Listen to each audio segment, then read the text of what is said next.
ഇതിൻ്റെ മെയിൻ അപാകത എന്ന് പറയുന്നത് ഇതിൻ്റെ ബീം ഉൾപ്പെടെ എപ്പോഴും വേണോ നിലംപൊത്താന്നുള്ള അവസ്ഥയിലാണ് ഇപ്പോഴും നിൽക്കുന്നത്. ഈ പാലം 8 ലക്ഷം രൂപ എന്നാണ് പറഞ്ഞിട്ടുള്ളത്.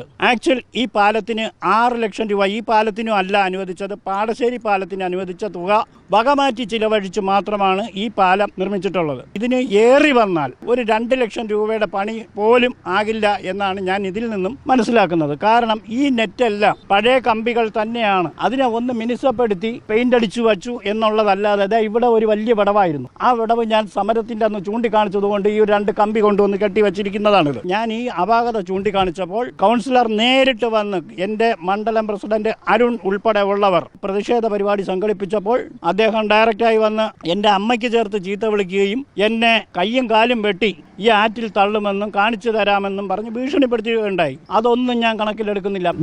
ആ ബീം അത് സിമന്റ് ബീമാണ്. ഇവിടെ 6 വെള്ളം പൊങ്ങുന്ന അവസ്ഥയാണ് ഉള്ളത്.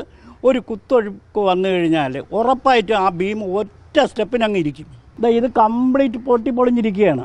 ഈ റാഡിലാണ് ഈ പാലം പിടിച്ചു നിൽക്കുന്നത്. ആ ഹോള് കണ്ടോ?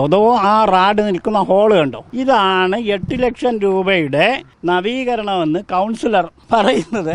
ഇതിൽ എത്ര ലക്ഷം രൂപ ചെലവായി എന്നുള്ള കാര്യം, ഇത് ഈ പാലത്തിന് ഫിറ്റ്നസ് സർട്ടിഫിക്കറ്റ് ഇല്ല.